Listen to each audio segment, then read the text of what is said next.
Welcome back to Watching Business Morning here on Channels Television. Let's drill down on some commodities with Victoria Momo, senior analyst with financial derivatives company. She joins us virtually from Victoria Island. So Victoria from Victoria Island, good to have you on the show this morning. Good morning, Ine. Thank you for having me. Great. We see oil pursuing $100 for a barrel, especially Brent. And last week we did hear some marketers complaining that this also means a higher cost of operation for them, and then even energy companies. And yet JP Morgan had warned since yesterday that Brent will even hit $150. How do these pictures come together? What does it mean, especially for Nigeria?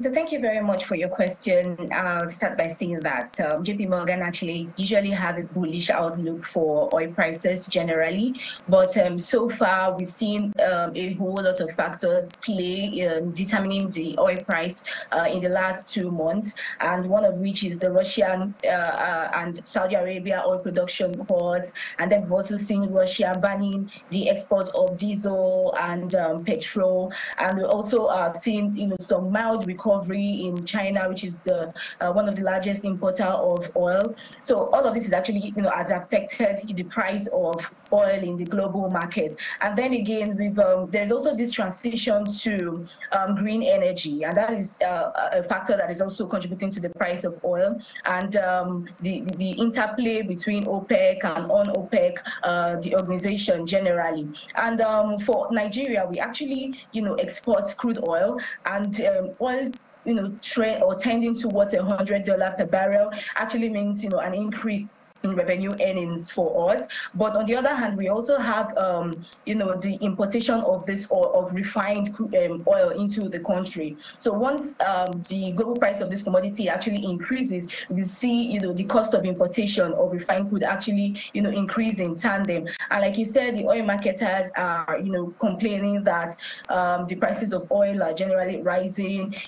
Here in Nigeria, we have the currency depreciation that is also affecting oil marketers, and that is coming in form of forex scarcity for them to access this refined crude into the country. And then there is rising global commodity prices and oil prices, which is also rising globally. And this means that we could see more cost of importation and cost of operation for the oil marketers here in Nigeria. But one thing that may interest you to note is that for a while now, we've not really seen that rise in global oil prices actually play down into the domestic price of petrol. And that is raising questions as to whether we still have the issue of fuel subsidy by the government. The government already announced fuel subsidy removal. So the fact that compared to diesel prices, we've seen oil prices still stable between 614 to 700, and then diesel prices is going higher to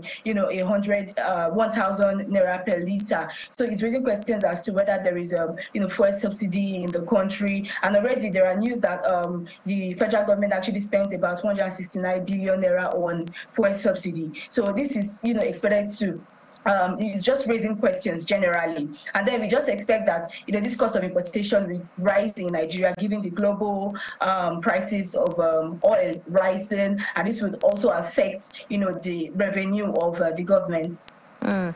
Revenue and expenses too, because that issue of subsidy is another latest one. And we spoke to Mr. Irwani, the CEO of your company, a couple of days ago, where he had initially indicated that it's most unlikely that subsidy has been removed. And just as you brought in now, because if Brent is getting close to $100, then we should also see it reflect back home. We haven't seen that. That means there's something or someone who is at the middle and buffering that impact. But on the revenue side, this should be good for Nigeria.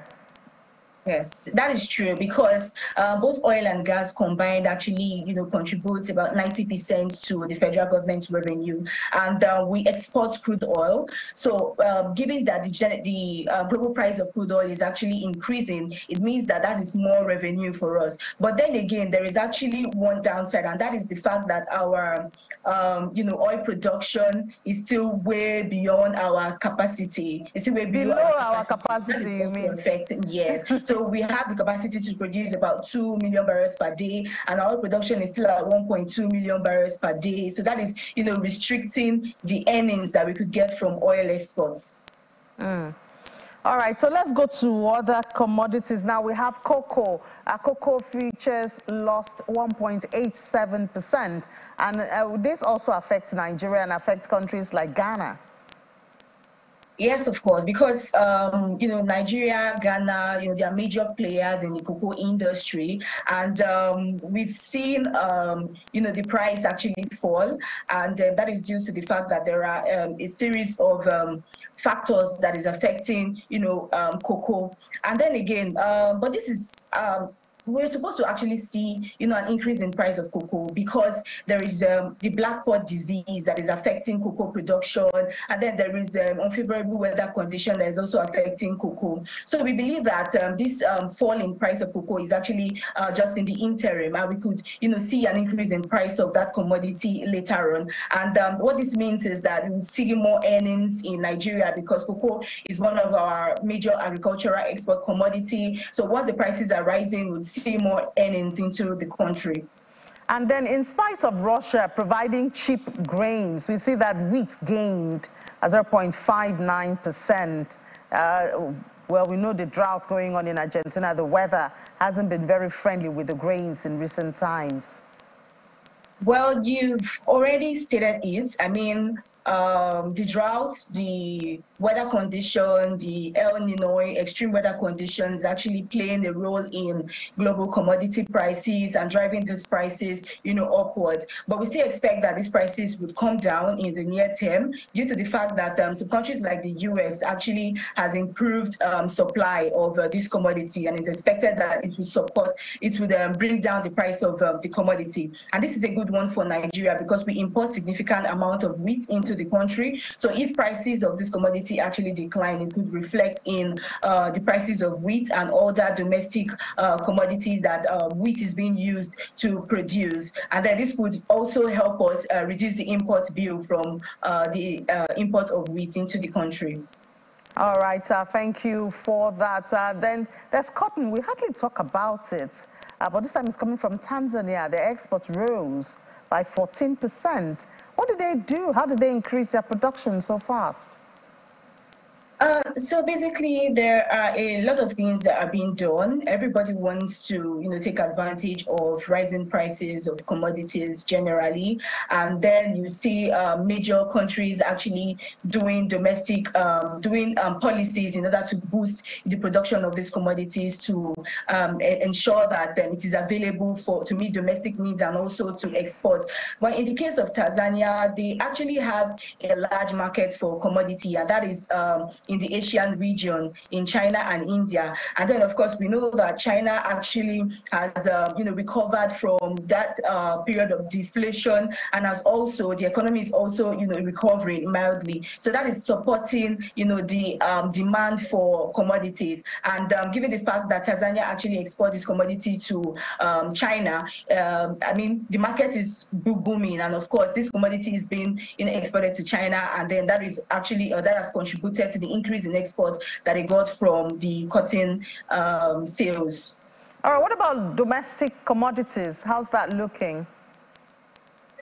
So basically, domestic commodities are still, majority of them are still on the rise, and that is actually a form of deviation from the global pattern, and that is because, the global food price index actually showed that commodities tapered in the month of August, but we are seeing, a different scenario in Nigeria, and that is due to the fact that we are still, heavily reliant on the importation of these commodities into the country, and then we also have the aspect of exchange rates problems. Our currency has weakened and even touched, a low of 996 naira per dollar. So that is also affecting, the cost of importation into the country, and that is reflecting, or that has had a knock-on effect on the domestic prices of the commodity. And then I'd also like you to know that there are also some commodities that have recorded some declines. For example, the pepper, the onions, and the likes, and that is because we've had the harvest season into play. We've had the seasonality effect into play, and this is making the commodities in abundance and also bringing down the prices of these commodities. All right, Victoria Momo, thank you so much for sharing that perspective with us this morning, Senior Analyst with Financial Derivatives Company. Thank you for having me.